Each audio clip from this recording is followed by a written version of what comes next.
Radio Saint-Gabriel.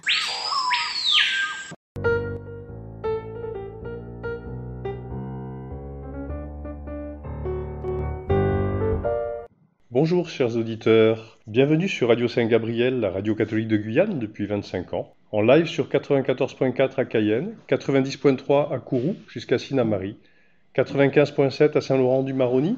Vous nous retrouverez également sur YouTube, Facebook et la web radio Radio Saint-Gabriel @guyane.net. Vous écoutez Un moment avec notre évêque. Bonjour monseigneur, comment allez-vous ? Bonjour Patrick, bien ça va très bien, je suis content de retrouver nos amis auditeurs. Ça faisait déjà un moment, depuis les vacances, depuis la fin de juillet, je crois, ou début juillet, je me souviens plus trop. Je crois que c'était début juillet, nous ne nous étions pas encore rencontrés, donc je suis heureux de revenir à l'antenne.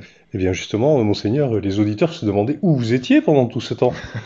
Il me semble que pendant les premiers jours du mois d'août, du 1er au 4 août, vous étiez sur le continent africain. C'est exact. Avant même, j'ai participé à une session avec l'enseignement catholique des 3 départements, donc Guadeloupe, Martinique et Guyane. Donc nous étions réunis à la Martinique parce que c'est quelque chose qui tourne sur les 3 départements.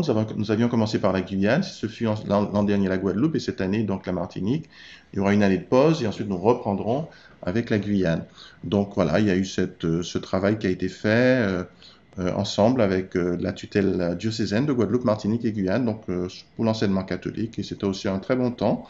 Et puis vous avez raison, bon, après il y a eu l'Afrique, mais entre-temps j'ai aussi participé à l'ordination du nouvel évêque de la Dominique, Monseigneur Forbes, Kendrick Forbes, qui est un prêtre originaire de Nassau, aux Bahamas, et qui a été donc nommé par le pape François nouvel évêque de l'île de la Dominique. Voilà, et donc c'est après cela que je suis parti au congrès qui avait lieu à Abidjan avec une délégation de Guyane. Oui, je savais que vous aviez plein de choses à nous raconter. Donc c'était la 4e convention de la communauté Mère du Divin Amour ? Exactement, et cette communauté elle est connue en Guyane puisque nous avons 3 religieuses qui sont déjà là depuis un peu plus d'1 an, je crois maintenant, donc qui sont basées sur Mirza et qui interviennent aussi à Radio Saint-Gabriel, donc on les entend régulièrement on les anime des émissions. Et puis il y a maintenant aussi 2 prêtres qui se trouvent dans le secteur Makouria, Tonat Makouria, Soula, Monsineri, Tonnet-Grande, avec un futur prêtre qui est avec eux, donc ils sont 3 religieux, donc destinés, donc 2 prêtres déjà, et puis un qui est destiné au sacerdoce, et qui sont sur cette zone, qui sont venus pour vraiment que les fidèles soient vraiment bien encadrés, parce qu'avant il y avait un prêtre qui était responsable de toute cette zone, et puis il y avait un prêtre âgé qui l'aidait comme il pouvait, mais là maintenant on aura quand même une équipe de jeunes, et puis ils sont plus nombreux, donc on peut espérer que les fidèles seront satisfaits. Voilà, donc pour cette zone. Et puis, il y a aussi des laïcs qui font partie de la communauté. Ils sont 3 laïcs sur la Guyane, 1 à Cayenne et 2 à Saint-Laurent. Et donc, ça fait quand même des gens religieuses, prêtres, laïcs, qui font partie de cette communauté nouvelle, qui a 35 ans d'âge, qui a été fondée effectivement à Abidjan, et qui compte près de 3000 membres. Donc, il y a une section prêtre, donc une section masculine, une section de religieuses qui sont indépendants, chacun a son responsable, et puis une section laïque. Donc c'est vraiment une communauté qui est très dynamique, et cette convention en était la preuve, parce qu'il y avait vraiment, c'était vraiment un temps très très fort. Donc au cours de cette convention qui a drainé 4000 personnes, Oui. semblerait-il, 4000 personnes, c'est énorme. Oui, entre 3000 et 4000, je ne sais pas exactement, mais il y avait quand même du monde. Ouais. Issus de 30 pays. Voilà, il y a pas mal, la communauté est implantée dans de nombreux pays, y compris en Europe et en Amérique. Ont eu lieu donc des enseignements, des ateliers, des temps de consolation, de guérison, mais aussi des séances de travail. Oui, surtout, donc il y avait, si vous voulez, il y avait des ateliers, il y avait des enseignements, il y avait des exhortations, il y avait bien sûr des temps de prière, matin, midi, soir, et puis ça commençait le matin tôt, ça se finissait le soir, et parfois tard. C'était vraiment très intense, ces 4 jours. Et puis après, nous avons continué à travailler, c'est-à-dire que la délégation était venue pour apprendre, Notamment, il y avait des membres du Feu de la Sauce, il y avait des prêtres, il y avait une religieuse. Et donc, ils étaient venus aussi pour découvrir un peu ce que fait la communauté, parce ils réalisent des choses qui sont vraiment remarquables. Ils ont un ministère auprès des chefs d'entreprise, ils ont un ministère auprès des femmes, ils ont un ministère au niveau de la communication, ils sont extrêmement forts. Ils ont une radio, une télévision qui fonctionne 24 heures sur 24 et qui émet, y compris sur le bouquet satellitaire. Donc c'est vraiment, c'est très très impressionnant de voir le dynamisme apostolique de cette communauté. Et donc nous étions venus aussi pour apprendre des choses avec le prêtre responsable de la communication sur le diocèse, avec les personnes qui s'intéressent justement à la vie communautaire, ils voient comment eux, ils ont réussi la vie communautaire, comment aussi ils prennent en charge les pauvres, comment ils arrivent à les aider, comment ils fonctionnent en réseau. Et tout ça, c'était extrêmement instructif pour nous. Et donc, nous avons eu des rencontres, des réunions où on les a interrogés, ils nous ont exposé un peu ce qu'ils faisaient, et c'était vraiment passionnant et riche d'enseignements. Alors, j'ai rencontré quelques membres de la délégation qui vous ont accompagné et ils étaient enchantés. Ils m'ont parlé de l'Esprit Saint qui régnait qui était sur justement cette convention et qui a procuré énormément de miracles, de bien-être, tout le monde était ravi justement de ce rassemblement. Oui, mais j'avoue que moi, j'y suis intervenu, j'ai fait un enseignement, et puis j'ai dirigé un atelier également, mais j'ai beaucoup reçu, hein. J'ai peut-être apporté un peu, hein, bon, avec la grâce que Dieu m'a donnée, mais j'ai beaucoup reçu, j'étais vraiment, me disant petit nuage, hein, parce que vraiment, c'était un très bon temps, on sentait vraiment la présence de Dieu, la présence de l'Esprit, comme tu disais, l'onction de l'Esprit, c'était vraiment un temps exceptionnel. Nous enchaînons sur la visite au Brésil. Oui, alors effectivement, vous avez raison. Donc après, toujours au mois d'août, donc je me suis rendu au Brésil, donc pas loin hein, en fait sur la frontière, puisque vous savez que nous avons le fleuve Oyapock qui traverse, qui sert de frontière à la Guyane et au Brésil. Et donc il y a la ville de Saint-Georges qui est la ville frontalière, et de l'autre côté il y a la ville Oiapoque qui est une ville de 30 000 habitants. Hein. Saint-Georges, Saint-Georges doit faire 4-5 000 habitants hein, au plus. Et là, de l'autre côté, on a 30 000 habitants. Donc, c'est une grande ville. Donc, je me suis rendu dans la paroisse qui est donc de l'autre côté. Euh, J'étais hébergé chez l'habitant, donc dans une grande famille avec du monde, des jeunes, des moins jeunes. Enfin, c'était très intéressant pour moi parce que le but, c'était de travailler le portugais, d'apprendre à parler correctement, enfin autant que possible, et à prononcer correctement le brésilien, parce que je dis le portugais, mais en fait c'est le portugais tel qu'il est parlé au Brésil, et en particulier dans cette région. Et donc c'était vraiment un temps de travail pour moi, donc à la fois travailler quand je me retrouvais seul dans ma chambre les leçons, et ensuite pratiquer dans les temps conviviaux avec la famille, mais aussi quand je faisais des visites aux malades, des visites à l'hôpital, et pour les célébrations des messes, parce que je célébrais la messe tous les jours en portugais.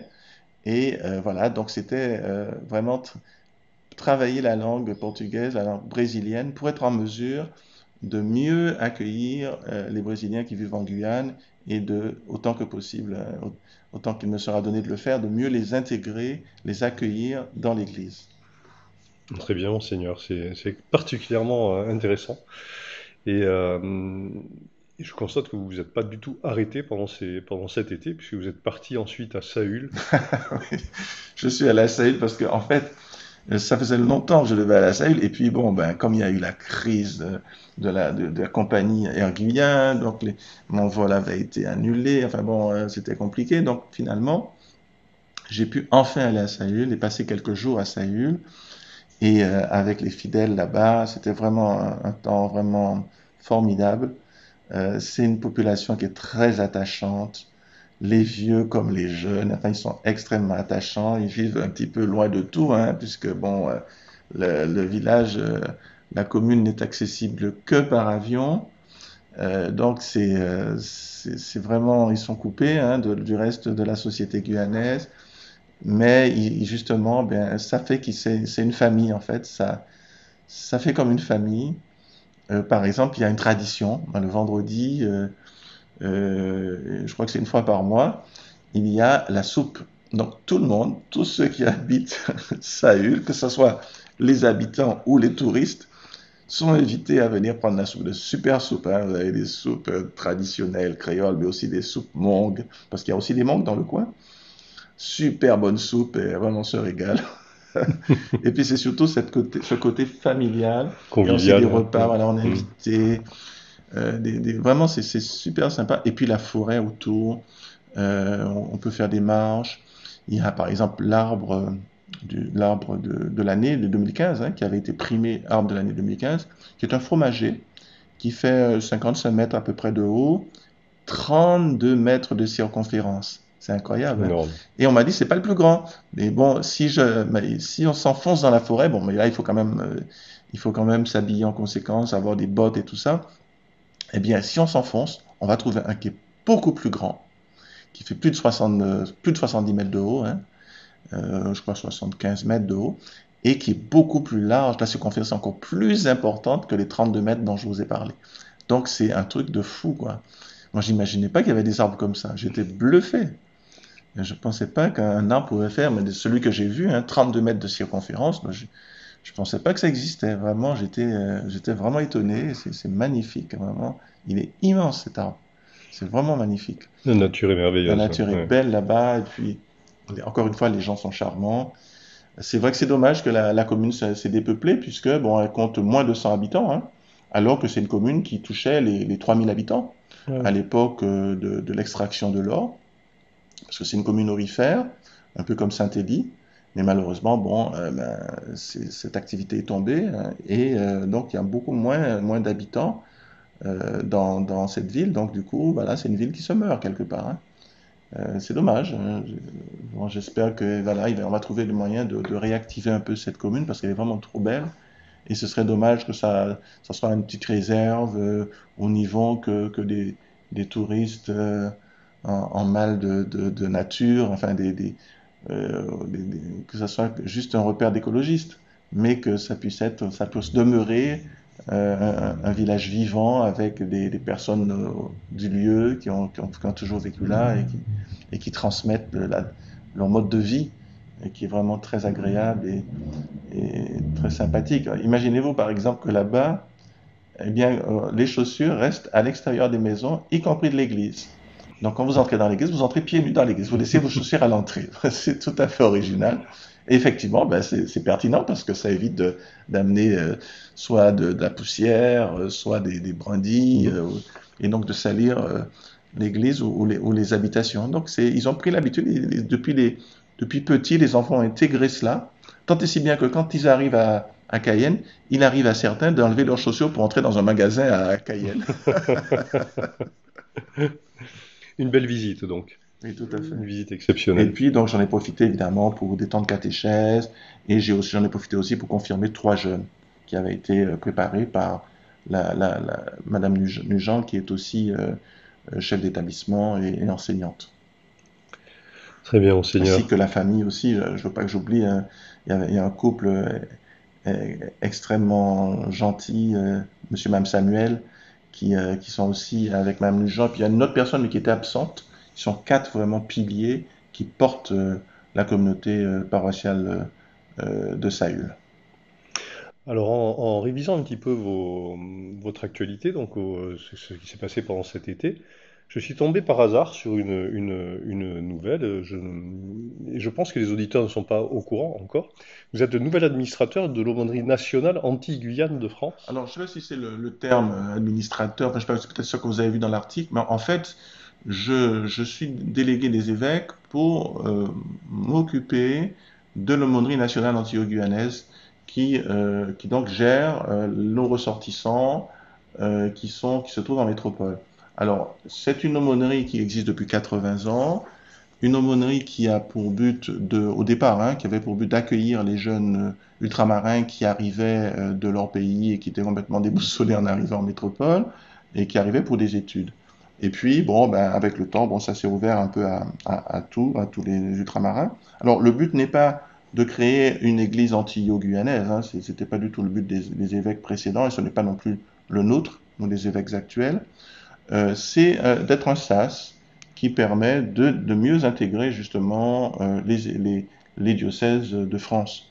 Donc c'est un sas qui aide et qui, voilà, qui a son rôle à jouer parce qu'on le sait très bien, quand nos ressortissants arrivent là-bas, parfois ils sont très pratiquants ici et ils arrivent là-bas, ils ne retrouvent pas les conditions auxquelles ils étaient habitués dans nos régions et perdent la pratique. Donc il est important de soutenir cette pratique, d'avoir des temps de rencontres avec les évêques de la province. Donc nous nous retrouvons chaque année, nous avons une grande messe où nous rassemblons un peu toutes ces personnes, enfin toutes celles qui peuvent venir à Paris, et qui regroupe plusieurs milliers de personnes, au moins 3000 personnes chaque année, autour d'un des évêques, puisque nous sommes là tous les trois, mais il y en a à tour de rôle, nous présidons cette célébration.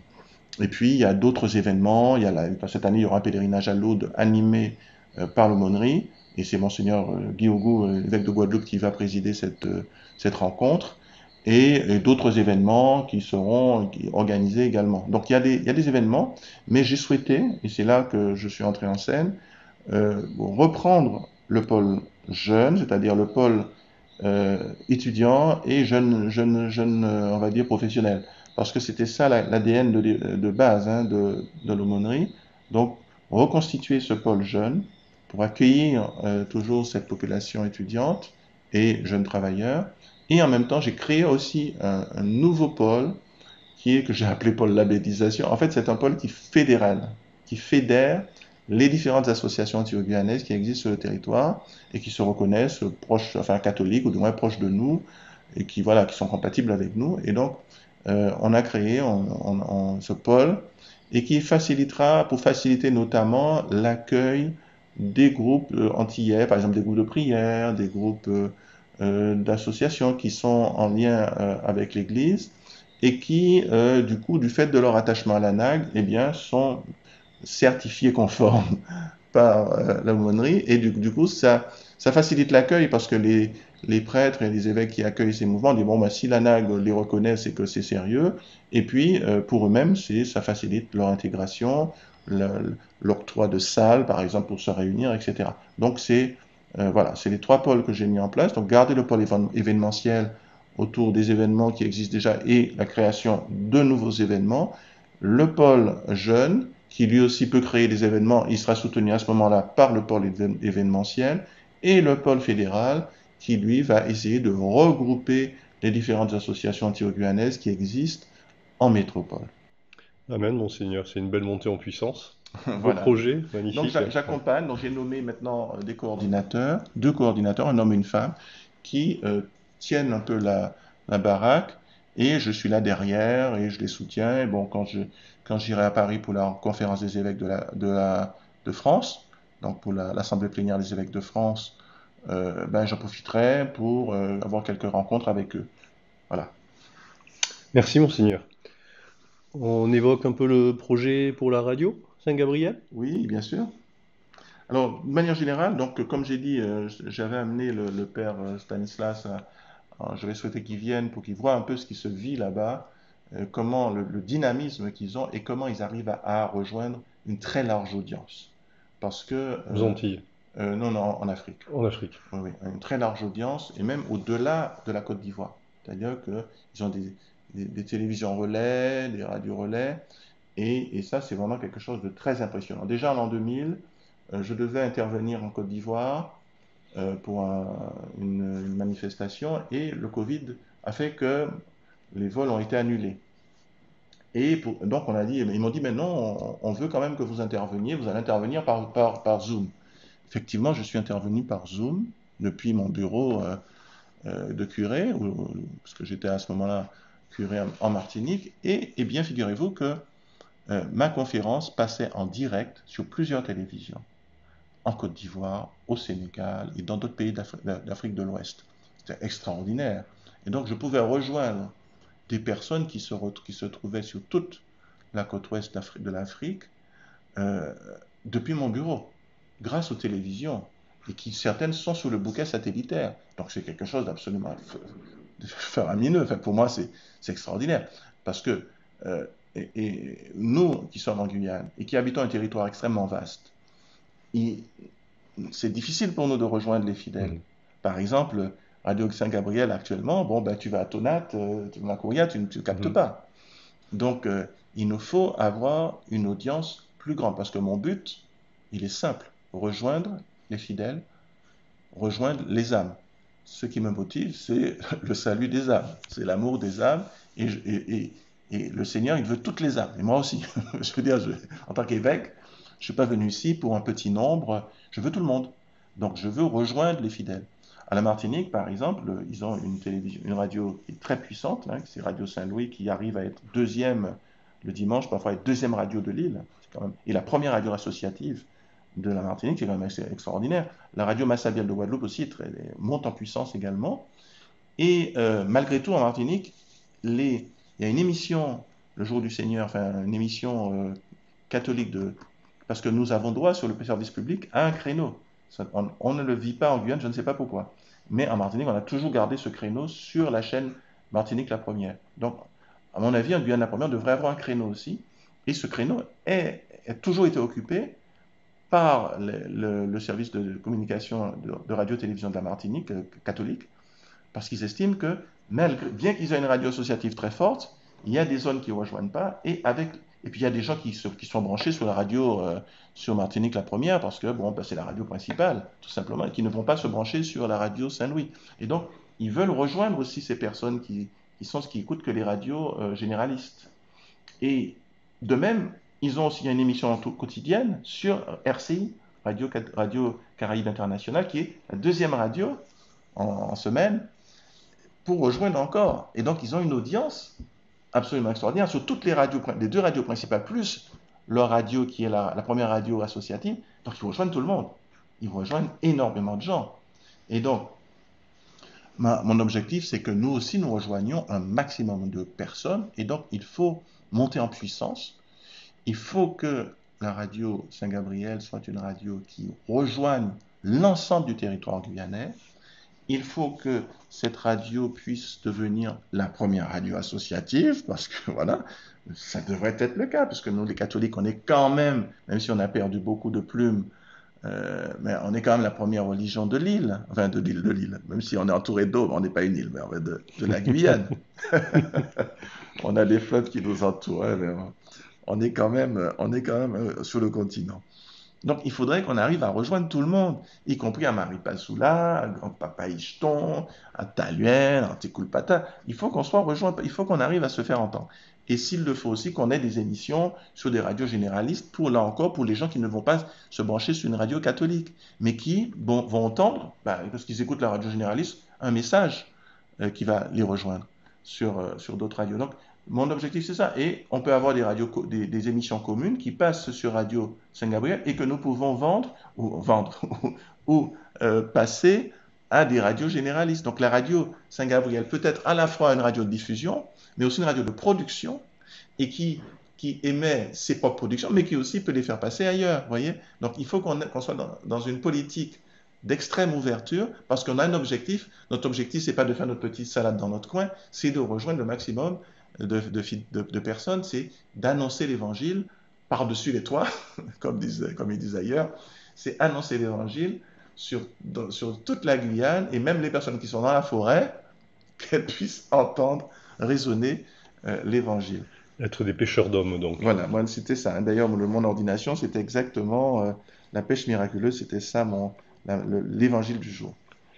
Comment se passe le séminaire de rentrée des prêtres? Alors, ça s'est très très bien passé, ce séminaire. Donc, nous avions travaillé. Donc, j'ai eu un séminaire avec les diacres, hein, et puis ensuite un séminaire avec les prêtres, un peu plus long, sur le thème de la prédication. Donc, notre thème, c'était prêcher dans l'Esprit Saint. C'est-à-dire avoir une prédication qui ne soit pas simplement des paroles humaines, mais qui soit une démonstration d'esprit et de puissance, pour parler comme saint Paul qui disait, quand je suis venu parmi vous, c'est 1 Corinthiens 2, ma prédication n'avait rien des discours persuasifs de la sagesse, mais c'était une démonstration d'esprit et de puissance. Donc, prêcher à la manière du curé d'Ars, c'est-à-dire dans l'onction, avec l'onction du Saint-Esprit. C'était ça un peu notre thématique. Et donc, on a travaillé là-dessus, on a fait des exercices. Enfin, de mon point de vue, c'était très intéressant. Maintenant, il faudra interroger les prêtres qui y ont participé, parce que c'est moi qui ai animé cette session. Mais j'ai trouvé ça très intéressant, avec une très bonne participation. Enfin, je passais un très bon moment, et j'espère que c'était la même chose pour mes confrères. Ouais, depuis juillet, donc, vous avez pris un petit peu de repos quand même, parce que les auditeurs vont s'inquiéter avec toutes ces activités enchaînées les unes derrière les autres. Ben, si vous voulez, Patrick, bon, c'est pas tellement mon tempérament de m'arrêter comme ça et de me reposer, de dormir toute la journée. Donc, c'est pas vraiment. Mais bon, encore une fois, quand je suis allé au Brésil pour apprendre le portugais, pour moi, je considère que c'est bon. Voilà, je disais la messe, c'est vrai tous les jours. Je visitais les malades, c'est vrai. Mais c'était pas. C'était un changement d'activité. Parce que les vacances, c'est ça. C'est pas forcément s'allonger, faire du farniente, hein. Enfin, Absolument. les vacances, c'est avoir des activités différentes, voir autre chose. Et là, effectivement, c'était extrêmement dépaysant. Quelques jours au Brésil, j'ai passé 4 ou 5 jours là-bas. C'est très dépaysant. Et même quand j'étais à Saül, bon, c'est très dépaysant également. Donc, je considère, bon, c'était pas des vacances à proprement parler, parce qu'il y avait des activités tous les jours. Et il y avait des visites, il y avait des rencontres, il y avait des enseignements. Mais en même temps, ça changeait avec les habitudes du quotidien. Donc, quelque part, ça repose aussi. Donc, ouais, c'est un petit peu comme ça que je vis un peu mes vacances, habituellement. Voilà. Donc, c'est rarement, il faut vraiment, bon, il faudrait vraiment que je sois hyper fatigué pour m'arrêter une semaine, 2 semaines et ne rien faire, quoi. Il faudrait vraiment que je sois malade, enfin, ou presque. Mais là, non, là, je considère pas que je suis. Voyez, encore une fois, je considère pas que je suis particulièrement fatigué, puisque encore une fois, j'ai eu des activités pendant l'été qui étaient, c'est vrai, qui me demandaient de travailler, de préparer des enseignements, etc., mais en même temps, qui me changeaient de mon ordinaire, et de ce point de vue-là, c'était reposant. D'être Mhm. sorti revigoré de cette période estivale. Exactement. Voilà. Donc prêt pour les activités à venir, Tout à fait. dont le pèlerinage de Kunamama. Tout à fait. Donc, oui, nous aurons bientôt le pèlerinage de Kunamama, qui est un moment très important, qui sera d'ailleurs cette année, on va dire, souligné par le film qui a été fait par Monsieur Saint-Jean, hein, Monsieur Daniel Saint-Jean, et qui est passé hier soir aux archives départementales. Bon, ça porte un autre nom maintenant, mais enfin, c'est en face de l'église de Rémire, hein, donc Saint-François-Xavier. Vous avez les archives départementales où il y a une projection, il y a une projection hier soir du film de M. Daniel Saint-Jean sur Kunamama. Et il y aura d'autres projections. Et j'invite les fidèles à regarder ce film s'ils peuvent, parce que c'est très intéressant, justement. Ça explique un peu toute l'histoire de ces déportés, de ces prêtres qui ont été déportés ici en Guyane, et en particulier ceux qui sont morts à Kunamama de manière exemplaire, hein, vraiment de manière en odeur de sainteté, hein, pour dire les choses. Et donc c'est vraiment un grand honneur, un grand privilège pour nous, la Guyane, d'avoir des martyrs sur notre territoire en aussi grand nombre. Et donc, ce pèlerinage est un lieu de grâce et nous pouvons être certains qu'en faisant ce pèlerinage, eh bien,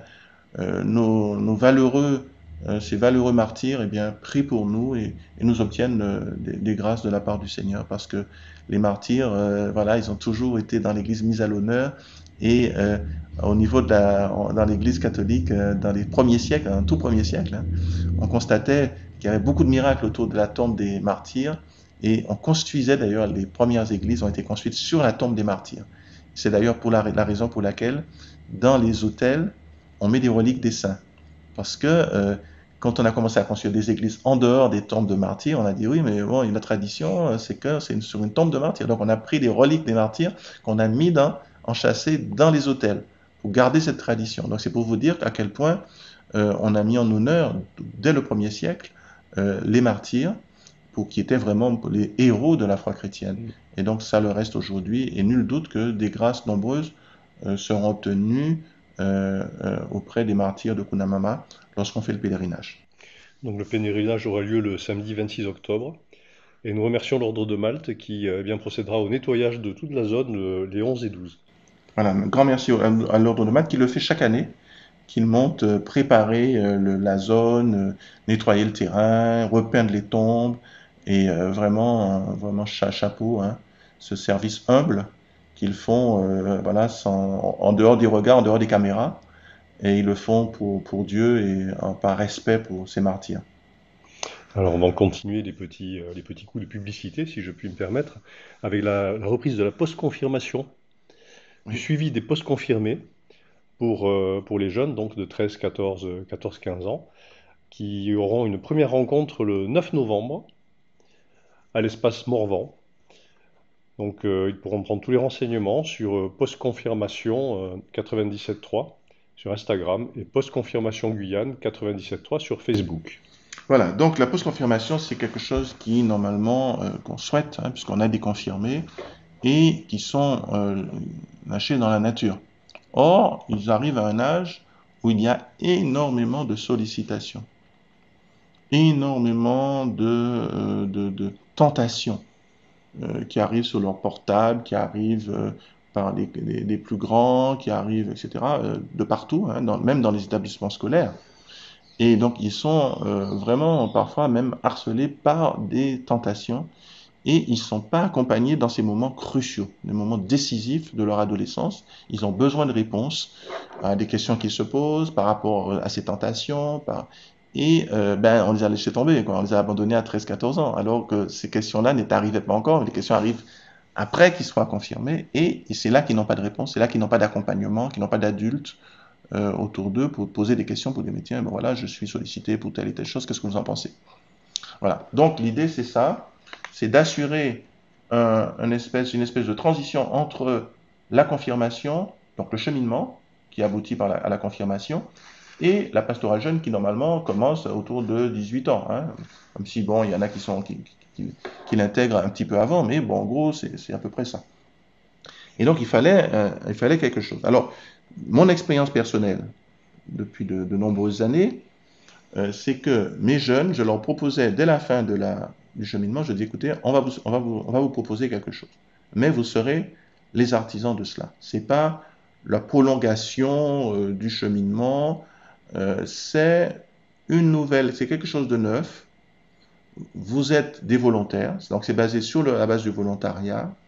C'est pas maman et papa qui vous poussent à aller parce qu'il faut que vous soyez confirmé pour que demain vous puissiez éventuellement être parrain ou marraine.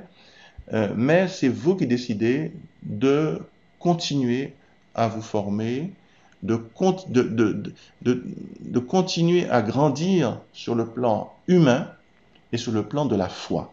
Parce qu'il y a des questions que vous ne maîtrisez pas concernant la sexualité, concernant aujourd'hui ce que les médias proposent, hein, notamment sur la mouvance des lobbies, comme le lobby LGBT, des questions qui sont posées aussi par rapport au wokisme, des questions qui sont posées par rapport à la drogue, par rapport aux situations géopolitiques du monde, les conflits, les guerres de religion, entre guillemets, etc., etc. Donc il y a plein de questions qui se posent aux jeunes, qui tiennent à leur intimité, mais aussi au monde tout entier, hein, au monde au niveau global. Avec également, sans parler des questions environnementales. Vous allez certainement me parler tout à l'heure de la sécheresse de la Guyane qui menace 5% de la forêt amazonienne. Donc, il y a effectivement de redoutables questions qui se posent à notre jeunesse qui, parfois, a peur de l'avenir. Et donc, c'est un lieu pour réfléchir à ces questions, pour avoir des éclairages de personnes compétentes sur ces problématiques, mais c'est aussi un lieu pour continuer à approfondir sa foi, puisque 13 ans, 14 ans, il y a voilà, on n'est pas encore des adultes, on est loin d'avoir fait le tour des questions de la foi. Donc on a encore besoin d'approfondir sa foi, on a encore besoin de répondre à des objections qui sont posées par parfois certains professeurs, etc.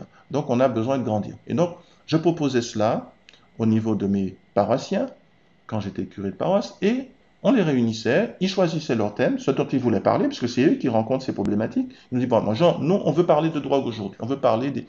Donc, on cherche des personnes capables de leur parler de ça, et puis, il y a des débats, ils travaillent entre eux, ils réfléchissent, il y a des temps d'adoration, de prière, il y a des temps de visite, parce que ce qui se passe, c'est que souvent, on fait pas ça dans le cadre de la paroisse. On prend le bus, et on va rejoindre une autre paroisse. Alors au début, telle paroisse commence et va rejoindre une autre paroisse. Et donc les jeunes qui ne sont pas forcément dans la post-conf viennent accueillir leurs camarades qui viennent les visiter. Et ensuite, ils travaillent avec eux, et puis hop, ça fait boule de neige. Après, ils continuent, ben, ça fait la post-conf dans cette paroisse. Et la fois d'après, ils vont dans une autre paroisse. Et donc, c'est comme ça qu'on a fait boule de neige. Et qu'aujourd'hui, ça fonctionne du tonnerre. Ça fonctionne, plusieurs centaines de jeunes sont concernés par la post-confirmation. On a mis en place un système de grands frères et de grandes sœurs qui sont donc ceux qui gèrent un peu les plus jeunes et qui sont des leaders naturels et qui donc prennent le contrôle des petits groupes. Les adultes sont là parce que ce sont des mineurs et donc il faut bien les encadrer, il faut parfois les conseiller, notamment sur la quête de personnes ressources pour répondre aux problématiques qu'ils soulèvent eux-mêmes, donc les différents thèmes qu'ils soulèvent. Et puis, c'est un peu le rôle de... Alors, le coordinateur diocésain, c'est celui qui est en lien avec les différents coordinateurs, enfin les différents coordinateurs paroissiaux, et qui, avec eux, au bout d'un moment, puisque bon, quand ça fait boule de neige, il y a de plus en plus de paroisses, eh bien, réfléchir avec eux pour, mais on ira à tel endroit, on organise un peu la logistique, on cherche des personnes ressources, et voilà. Donc, on a de très belles réalisations déjà, donc ça se fait ailleurs, et donc encore une fois, je l'ai dit, je l'ai expérimenté très tôt, quand j'étais jeune prêtre. Et ça fonctionne extrêmement bien et les jeunes sont très contents parce que ça leur permet de grandir dans leur foi et en même temps de devenir des piliers d'église. Et c'est eux qui demain prendront en charge le diocèse parce que c'est des jeunes leaders qui grandissent dans l'église, dans la foi et qui approfondissent les problématiques, les questions, qu'elles soient humaines, qu'elles soient des questions de foi et donc du coup naturellement acquièrent par là même une certaine formation, un certain savoir-faire, un certain savoir-être. Et voilà. Et donc, ils arrivent ensuite, par la suite, naturellement, à prendre leur place dans les différents mouvements ou services d'église quand ils deviennent adultes. Donc la première rencontre aura lieu le 9 novembre, en tout début d'après-midi, à l'espace Morvan. Alors là, c'est la rencontre diocésaine ou la rencontre des paroisses? Ce sera la rencontre déjà de trois De paroisses. trois paroisses, d'accord. Trois paroisses. D'accord. Donc il y aura Montjoly, la Sainte-Famille et la cathédrale. Super. La post-confirmation donc le suivi de la post-confirmation s'adresse aux jeunes adultes, aux adolescents. Pour les adultes qui sont en couple, vous avez évoqué dans l'une de vos dernières lettres, ou la dernière me semble-t-il, la fraternité Cana, issue du chemin neuf. Oui, là c'est les couples. Hein. Oui. Donc nous avons, après la post-conf, on a aussi la pasto jeune. Pasto jeune qui est tenue par le père Ludovic. Donc le père Ludovic a pris en main la pasto jeune qui fonctionne très très bien. Il y avait au moins près de 200 jeunes qui étaient présents à Saint-Georges et il fallait le faire parce que c'est de la route, hein. Particulièrement pour ceux qui sont venus de Saint-Laurent, de Mana. Et, et donc c'était un temps fort en ce mois-ci, hein, au mois de septembre. J'étais à Saül, donc j'ai pas pu être avec eux malheureusement, mais c'était un temps fort. Et donc la pasto jeune court jusqu'à 35 ans à peu près. Donc juste avant la pasto familiale. Puisque bon, c'est vrai qu'il y a des gens qui se marient très tôt, mais aujourd'hui on a plutôt des trentenaires qui se marient. Donc voilà. Mais bon, on peut déjà être marié en étant encore en pasto jeune, hein, quand on est jeune marié, évidemment. Oui. Donc il n'y a pas de doute. Maintenant, la pastorale des jeunes, vous êtes en train de parler de la pastorale du mariage, la pastorale des fiançailles et du mariage, avec notamment la proposition de cession de couple. Parce qu'aujourd'hui, qu'est-ce que nous constatons? Nous constatons un petit nombre de mariages et les quelques mariages que nous avons sont fragiles. Donc il faut absolument fortifier, renouveler la préparation pour qu'on ait des couples qui soient modèles, qui soient des couples résistants, des couples forts, et des couples qui donnent envie aux jeunes de se marier.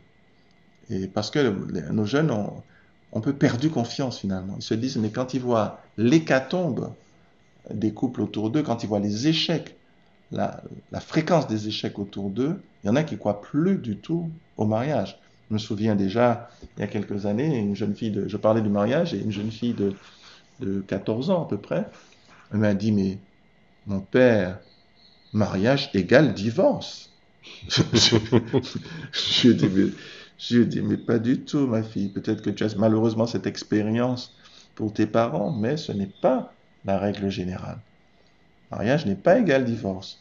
Il y a des couples, aujourd'hui, pas seulement des anciens, hein, pas seulement les couples de nos parents, qui ont tenu jusqu'à la mort, hein, 50, 60, 70 ans, voire plus pour certains. J'ai connu un couple qui avait plus de 80 ans de mariage, mais ils s'étaient mariés autour de la vingtaine, ils étaient tous les deux centenaires. Ils avaient 103 ans et 101 ans, et ils avaient déjà plus de 80 ans de mariage. Donc, mais c'est pas seulement les anciens, il y a des jeunes couples aujourd'hui qui sont solides, qui sont forts, et qui ont déjà 10, 20, 30, et qui tiennent, et qui n'ont pas du tout, qui sont pas du tout partis pour se séparer, loin de là. Ils sont vraiment dans leur foi, dans la grâce de leur sacrement de mariage, et vraiment, c'est des couples modèles. Donc ça existe, c'est possible. Donc il est important que notre jeunesse reprenne confiance, croit de nouveau en l'amour, en un amour indéfectible, un amour fidèle, croit que on peut s'aimer toute la vie, ce à quoi il ne croit plus, malheureusement, mais il faut qu'il retrouve cette foi-là, parce que s'il n'y a pas cette foi-là, cette confiance que leur amour peut aller jusqu'au bout, eh bien, effectivement, il n'y a pas de raison de se marier. Si on ne croit pas à l'amour, si on ne croit pas à la fidélité, ben, il n'y a pas de raison de se marier. Mais par contre, si on retrouve cette foi à laquelle Dieu nous invite, hein, Dieu nous invite à aimer en vérité, à aimer totalement, l'amour agapé, à se donner sans calcul, sans retour. Et ça, c'est ce qu'il y a de plus beau. Et c'est ce qui donne le plus de bonheur. Parce que quand on se donne à moitié, quand on se donne à demi, quand on se donne à un quart, en même temps, le bonheur, il est pas complet, hein. Il est à un quart, il est à un dixième, il est, il est faible, le bonheur, parce qu'on est toujours dans la crainte. On dit, bon, aujourd'hui, on est ensemble, demain, peut-être qu'on sera plus ensemble. Voilà, on peut pas être heureux dans ces conditions-là. S'il y a toujours cette épée de Damoclès qui pèse au-dessus du couple, on peut pas connaître la joie, on peut pas se détendre, Mhm. c'est pas possible. Donc, il faut vraiment qu'on croit qu'avec Jésus, qu'avec le Seigneur, l'amour peut être vraiment fidèle et que c'est la mort qui va séparer les époux. Une pastorale, donc, pour chaque moment de la vie. Absolument. Est-ce qu'on peut dire, selon vous, que Cana s'inscrit dans le cadre de la pastorale des couples? Oui, et Cana, les END, Vie et Partage aussi propose des choses, Feu de la Source propose des choses aussi. Donc, nous voulons travailler vraiment avec toutes ces communautés, tous ces mouvements. Et en Guyane, je leur ai dit, on ne peut pas faire l'économie du travail commun. On ne peut pas travailler chacun dans notre silo, et puis on ne sait pas ce que fait l'autre. On n'a pas on n'est pas, ça c'est les riches qui peuvent se permettre ça. Ouais, quand vous avez des tonnes de bénévoles, vous avez des tonnes de personnes, etc. Là, vous pouvez mettre ce luxe, chacun travaille dans son petit coin, dans son petit précaré, qui est d'ailleurs immense. Mais non, non, on est pauvre. On est pauvre. On est une église qui se redresse. On a besoin de toutes les forces vives et que ces forces vives se parlent, se conjuguent, travaillent en synergie. C'est comme ça qu'on sera efficace. Autrement, voilà, on va utiliser beaucoup d'énergie pour peu de résultats. Alors, j'insiste sur Cana parce que en fait, la session Cana 1, 2, 3 sera répartie sur 3 week-ends, très prochainement, puisque le premier week-end sera le 12 et 13 octobre, ensuite les 19, 20 et 21 octobre, et les 2 et 3 novembre. En Voilà, quatre- donc j'encourage beaucoup, je l'ai dit dans ma lettre pastorale, on n'a pas fait état, mais j'ai écrit une lettre pastorale, donc vous l'avez évoqué tout à l'heure, j'ai écrit une lettre pastorale pour cette année, qui sera une année sainte, hein, qui sera l'année jubilaire 2025, et je parle justement de cela en disant que moi je souhaitais que la préparation au mariage, que les époux s'inscrivent, enfin les fiancés s'inscrivent autant que possible, assez longtemps à l'avance, un an ce serait l'idéal, pour qu'on ait vraiment le temps de les préparer, qu'ils puissent par exemple participer à une session Cana par exemple, hein, ou à quelque chose d'analogue, pour vraiment leur donner les fondamentaux, les fortifier, pour que justement nous ayons des couples solides à la sortie, et pas des couples fragiles, que le moindre coup de vent renverse, la moindre épreuve renverse, parce ils n'ont pas les fondamentaux, ils savent pas vraiment ce que c'est que vivre en commun, ils savent pas ce que c'est que communiquer, ils savent pas ce que c'est que se pardonner. Enfin, ils sont des bébés au niveau de la vie Hmm. conjugale. Et donc, il faut leur donner les éléments pour qu'ils puissent vraiment être solides et affronter l'adversité et ne pas tomber à la première épreuve venue, hein. Comme disait la- le conte, vous savez, de la fourmi et la cigale. Et quand la Quand L'abysse l'abysse fut venu. venu, eh bien, c'était le drame pour la cigale. Mais il ne faut pas que nos épouses soient des cigales. Il faut que nos épouses soient comme des fourmis qui, sont, qui se préparent bien et que quand l'épreuve arrive, eh bien, ils sont solides, ils tiennent. Ils ne se laissent pas emporter par la première bise, par le premier vent venu. Voilà. Dans le prochain sujet, je vais vous amener en forêt guyanaise. Est-ce qu'avant, vous voulez dire quelques mots sur le jubilé, sur l'année jubilaire? Alors, on va peut-être prendre la prochaine émission parce que là, si je commence à parler de l'année D'accord. jubilaire, il y a tellement de choses à dire sur cette année jubilaire parce qu'il y a beaucoup de rendez-vous. Donc, je propose qu'on fasse la prochaine émission sur la base de cette lettre pastorale, hein. Très On bien, pourra comme monseigneur, ça c'est noté. commenter les différents paragraphes. C'est noté. Je vous amène donc en forêt guyanaise. Très bien. Alors, un constat de l'ONF qui est assez triste, c'est que eh bien, 10 000 hectares de forêt guyanaise sont touchés par un phénomène de dépérissement. Alors, on évoque une hypothèse de stress des arbres dû au changement climatique. Effectivement, l'eau de pluie n'arrive pas à pénétrer le sol plus de 30 cm. Et de ce fait, eh bien, on constate un taux de mortalité de 40 à 80% en fonction des parcelles. Alors, dans le reste des forêts, c'est seulement 5% de mortalité. Donc, ce qui veut dire que c'est énorme. Non, c'est juste énorme. Et moi, j'étais très inquiet parce que quand j'ai vu la sécheresse l'année dernière et encore cette année, je me suis dit, oh là là, mais on est vraiment dans le changement climatique parce que euh, enfin, c'est inédit, quoi. Surtout ça se succède. L'an dernier, on a une sécheresse. Cette année encore, ça Il fait continue. très chaud, hein. Il fait très Hmm. chaud. C'est vraiment étonnant. Donc, on a vraiment, on sent qu'il y a un changement. Et quand on regarde sur la carte du monde, on constate que nous sommes pratiquement sur la même latitude que le Sénégal. Et là, on a une région semi-désertique. Donc on se dit, mais si ça continue comme ça, ben notre belle forêt va devenir un désert. Hmm. Donc il y a vraiment de quoi, on va dire, se poser un certain nombre de questions. Et donc, vraiment être très très vigilant. Et voir comment. Mais là, c'est sûr que le- le- la question du changement climatique, elle est mondiale. On voit des choses qui ne se produisaient pas auparavant. Et c'est tout le temps qu'on a des épisodes météorologiques qui sortent de l'ordinaire. On a une tempête meurtrière aux États-Unis, là, ces jours-ci. On a dénombré déjà des centaines de morts en Amérique. C'est inédit. Moi, j'ai jamais entendu dire qu'un grand pays comme les États-Unis, aussi bien, allez dire, un pays, le premier pays au monde, donc quand même, on ne construit pas n'importe comment aux États-Unis. Et pourtant, la tempête Hélène a déjà fait quand même plusieurs centaines de morts. C'est quand même, c'est quelque chose d'absolument extraordinaire. En Chine, des inondations invraisemblables. Dans le désert du Sahara, on a eu des inondations incroyables. Donc, c'est un renversement de situation. Des régions équatoriales comme la nôtre, qui normalement reçoivent énormément de pluie, en reçoivent peu, et des régions désertiques commencent à recevoir de la pluie. Donc, on a la région finalement intertropicale qui bouge avec les moussons et donc c'est déporté vers le nord pour ce qui est, en tout cas en Afrique, et nous on se demande si c'est déporté peut-être vers le sud, Mhm. mais on a un vrai problème et donc on ne sait pas, ben, soyons vigilants. Et alors peut-être que ça supposera qu'il faudra planter de nouvelles espèces d'arbres dans la forêt, je sais pas, et en tout cas il ne faudrait pas qu'on nous laissions notre forêt se transformer en désert. Alors, la seule note positive dans cette affaire, c'est qu'on espère que ça va enrayer un peu le phénomène des orpailleurs clandestins. Parce qu'il leur Mhm. faut beaucoup Mhm. d'eau pour faire leur commerce. Et donc, s'il n'y a pas d'eau, ils ne peuvent pas travailler. Donc, peut-être que ça va freiner un peu. C'est la seule chose qui est dans ce malheur. Comme on dit parfois, il y a quelque chose, malheur est bon.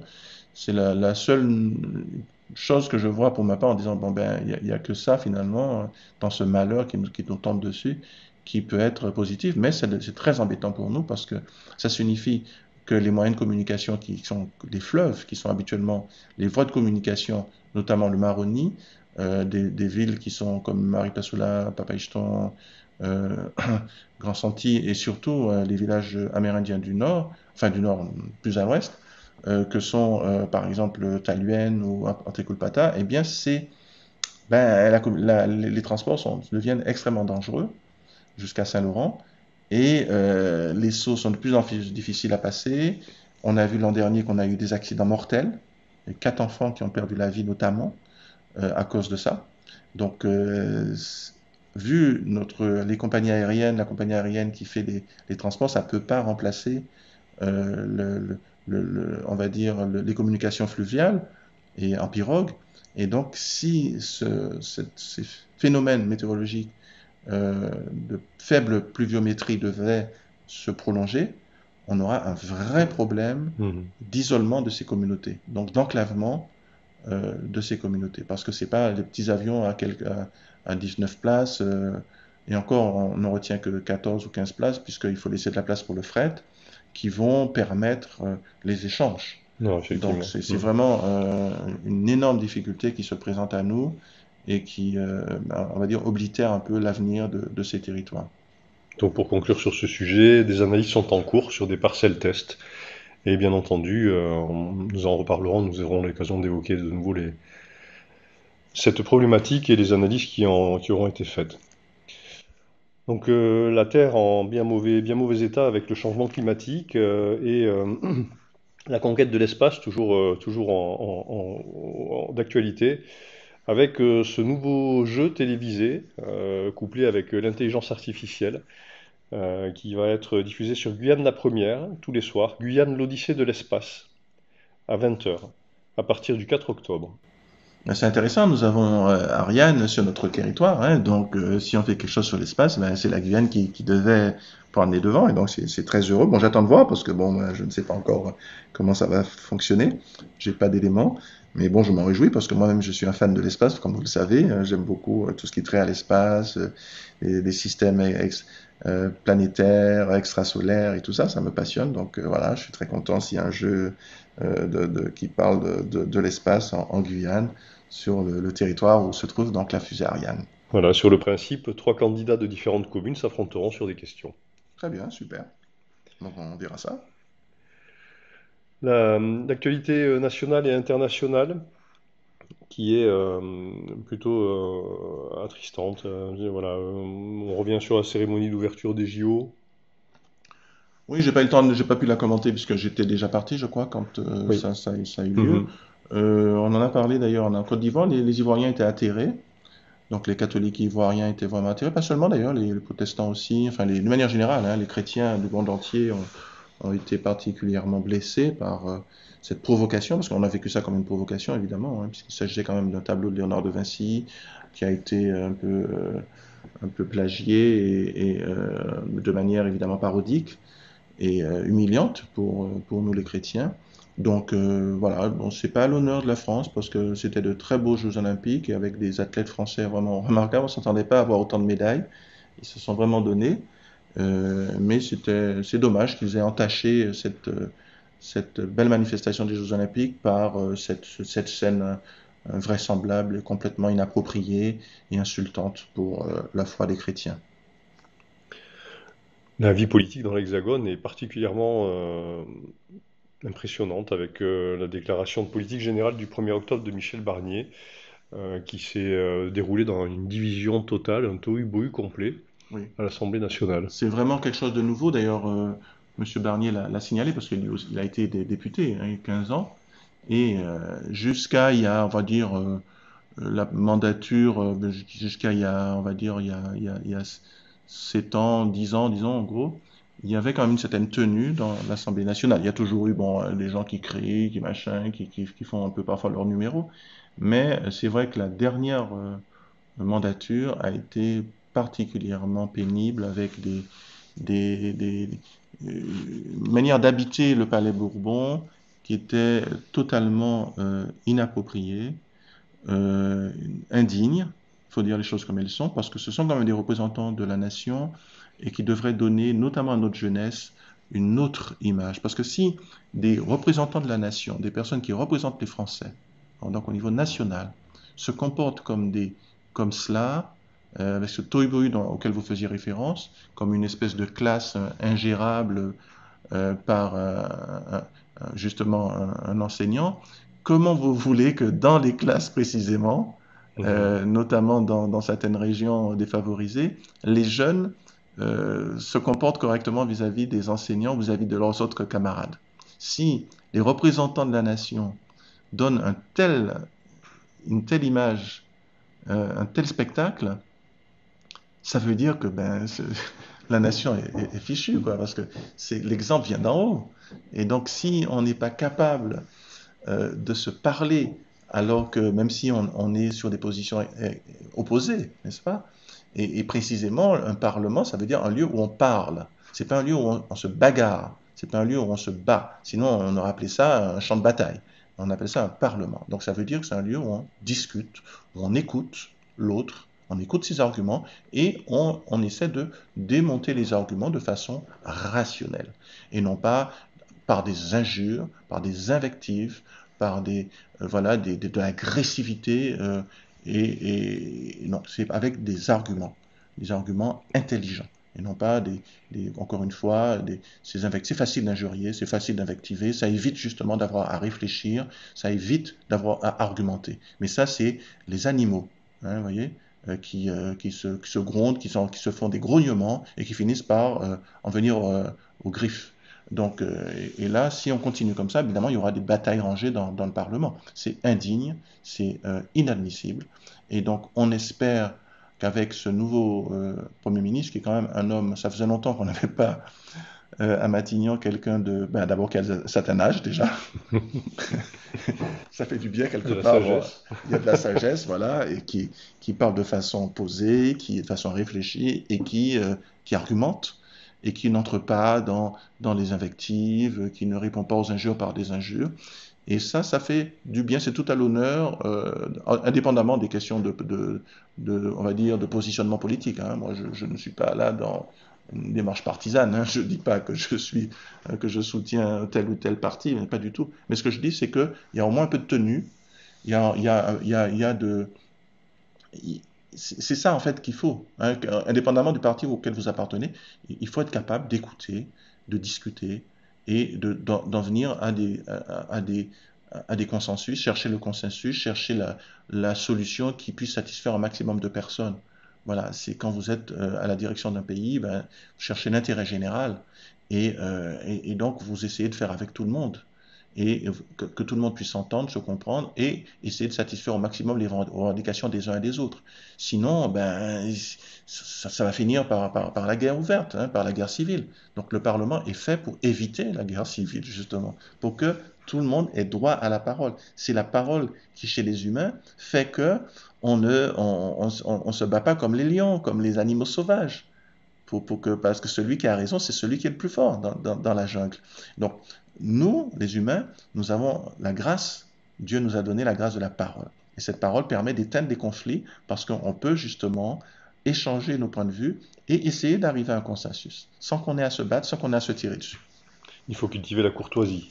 Tout ça sur fond de guerre au Proche-Orient, où Israël reçoit des centaines de missiles de la part des Iraniens ces temps-ci.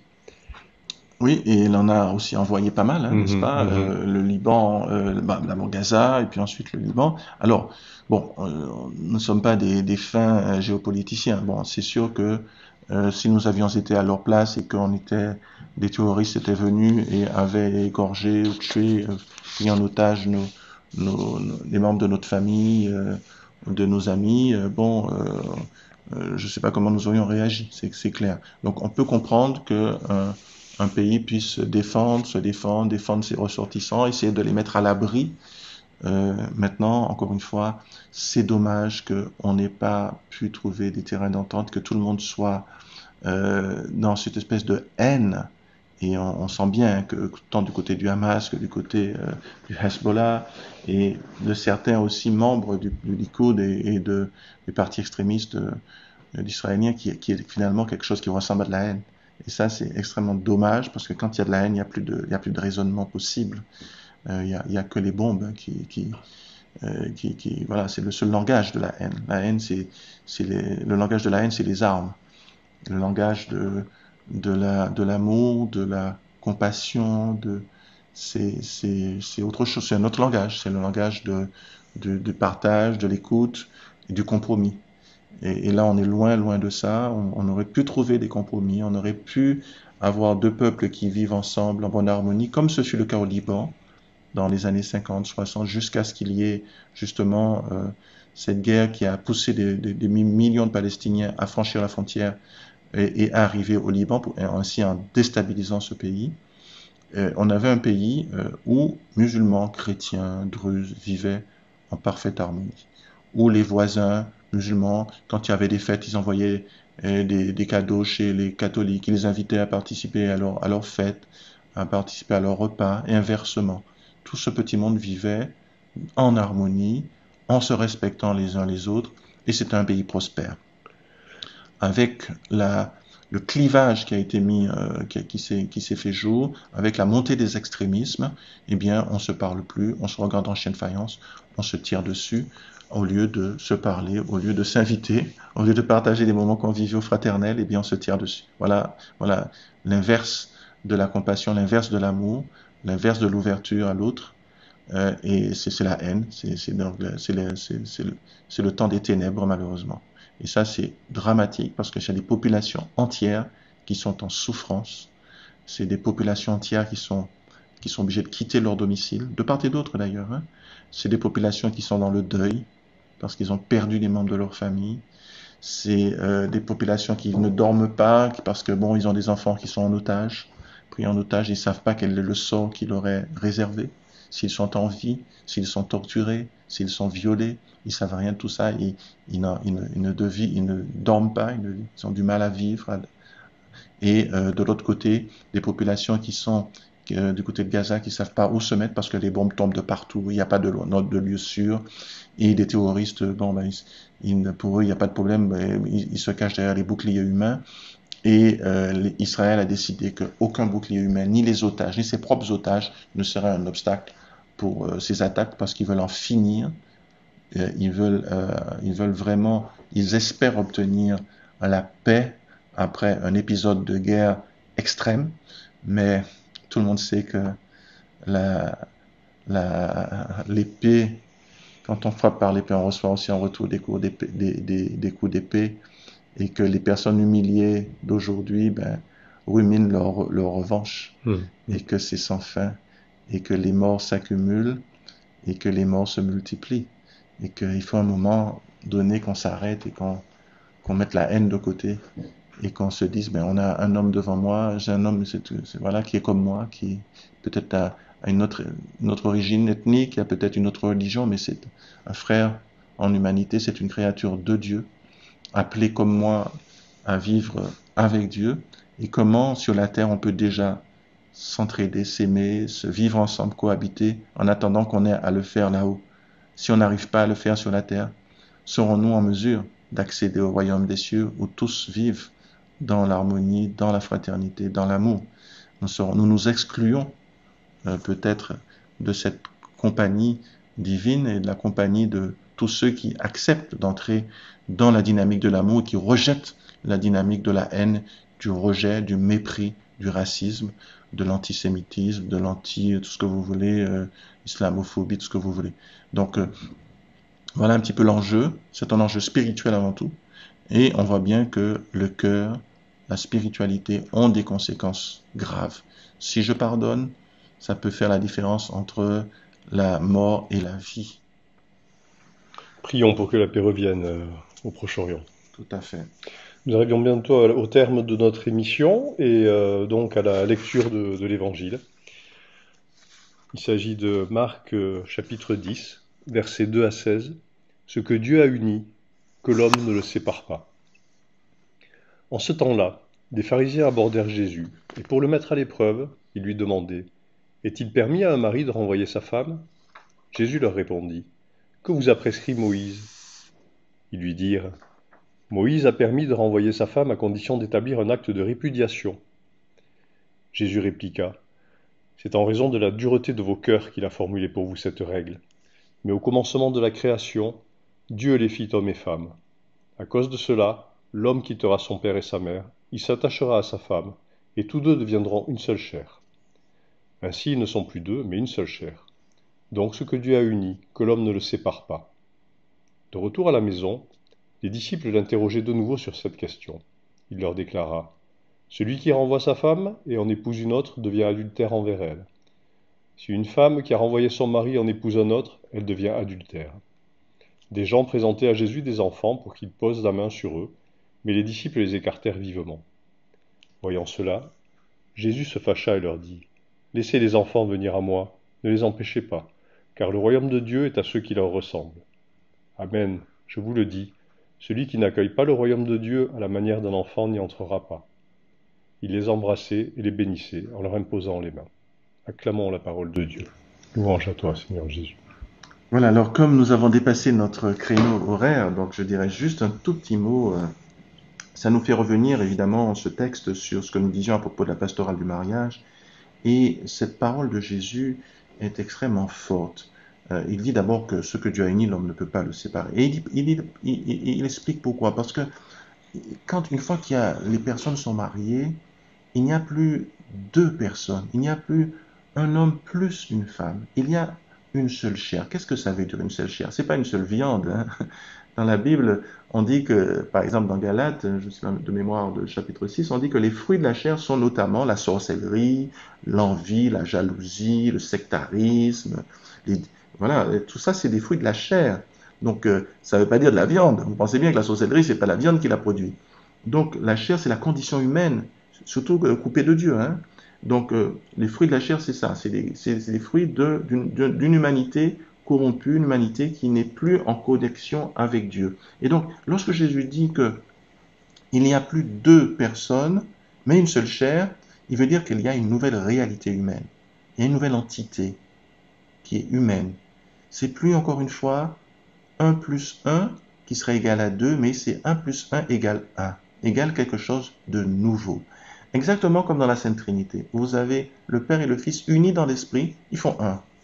Et dans le sacrement de mariage, c'est le même Esprit Saint qui unit le Père et le Fils dans la Sainte Trinité, qui va unir l'homme et la femme, et qui va en faire une nouvelle réalité humaine, un nouvel être, si je puis dire. Ils sont désormais un. Ils doivent avoir un seul cœur, une seule âme, vous voyez, une seule volonté à la limite. Vous voyez, si je puis m'exprimer ainsi. Parce qu'ils sont désormais un. Et donc, par conséquent, si on sépare ce que l'Esprit Saint a uni et il a fait une nouvelle unité, un nouvel être, une nouvelle entité à partir de ces deux êtres au départ, mais c'est désormais une nouvelle entité. Et donc, si on sépare cette nouvelle entité, c'est comme si on prenait dans une main la patte d'un chat, la patte gauche, et dans l'autre main la patte droite, et qu'on déchirait le chat en deux. C'est ça, séparer un couple marié. C'est la même chose. Donc ça laisse des blessures absolument terribles dans chaque personne, et la douleur se propage aux plus proches, notamment aux enfants. C'est quelque chose d'absolument terrible. Donc il y a là quelque chose, un mystère très grand, qui est celui du mariage, et ce mystère est grand. Et saint Paul le disait aussi, hein, il disait ce mystère est grand, hein, Ephésiens 5, et il dit que c'est comparable à l'union du Christ aussi et de l'Église. Voyez, là encore, c'est l'Esprit Saint unit le Christ à l'Église et en fait un seul être. Nous sommes invités, parce que le Christ c'est la tête et nous sommes le corps. Donc finalement, l'Esprit Saint est capable de faire d'êtres divers un seul être. Et même qu'il a, encore une fois, hein, il aurait pu dire aussi ce mystère est grand, parce qu'il ressemble aussi au mystère de l'union du Père et du Fils dans l'Esprit. De la même façon, ce mystère de l'homme et de la femme ressemble au mystère de l'union du Christ et de l'humanité et de l'Église. Donc il y a un mystère très très grand, quelque chose de très puissant, qui est réalisé par le Saint-Esprit. C'est pourquoi le mariage est vraiment quelque chose de sacré, quelque chose de puissant, mais malheureusement nous n'en prenons pas suffisamment conscience. Amen. Amen. Merci beaucoup, Monseigneur. Je vous invite à nous retrouver la semaine prochaine. Avec plaisir. Chers auditeurs, merci beaucoup pour votre écoute. Nous nous retrouverons la semaine prochaine. Je vous rappelle que vous pouvez poser les questions à notre évêque sur radiosaintgabriel@gmail.com ou par téléphone sur WhatsApp au 594 694 07 17 02. Très bon week-end, chers auditeurs. À bientôt. Au revoir. C'était l'émission Un moment avec notre évêque, que vous retrouverez dimanche à 13h et mercredi à 9h30.